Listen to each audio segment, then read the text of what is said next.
नमस्कार, विंध्या टाइम्स में आपका स्वागत है। मध्य प्रदेश सरकार एक बार फिर 20-50 फॉर्मूले पर तेजी दिखाते नजर आ रही है।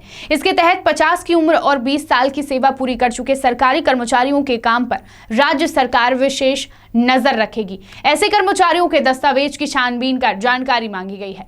सामान्य प्रशासन विभाग ने शासन के सभी विभागों से जानकारी मांगकर विधानसभा में इस पर सवाल पूछा है। राज्य सरकार 20-50 फॉर्मूले को लेकर सख्त रवैया अपना रही है। परफॉर्मेंस रिपोर्ट के तहत उन अधिकारी कर्मचारियों को नौकरी से बाहर किया जा सकेगा जो लापरवाही दिखाते हैं या फिर अनियमितता करते हैं, या फिर वो कर्मचारी जो ईमानदारी से अपनी ड्यूटी नहीं कर रहे हैं। परफॉर्मेंस के आधार पर ही कर्मचारियों को अंक दिए जाते हैं। 100 में से जिसके भी 50 से कम अंक आते हैं उनकी नौकरी संकट में रहती है।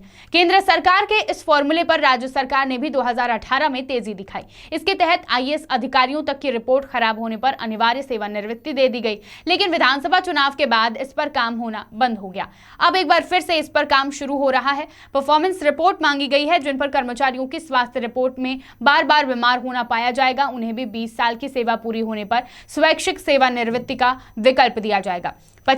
20-50 फॉर्मूला दरअसल केंद्र सरकार द्वारा शुरू की गई पहल है, जिसे अब राज्य सरकार ने भी लागू किया है। इसके तहत काम में लापरवाही, अनियमितता, गोपनीय चित्रावली खराब होना या स्वास्थ्य कारणों से काम करने में सक्षम न होने वाले कर्मचारियों को अलग किया जाता है। ऐसे कर्मचारियों को 50 साल की उम्र पार करने व 20 साल की सेवा पूरी होने पर अनिवार्य सेवानिवृत्ति दे दी जाती है। छानबीन समिति ऐसे कर्मचारियों की रिपोर्ट बनाकर तैयार करती है। रिपोर्ट के आधार पर ही उन सरकारी कर्मचारियों को हटाने का निर्णय लिया जाता है।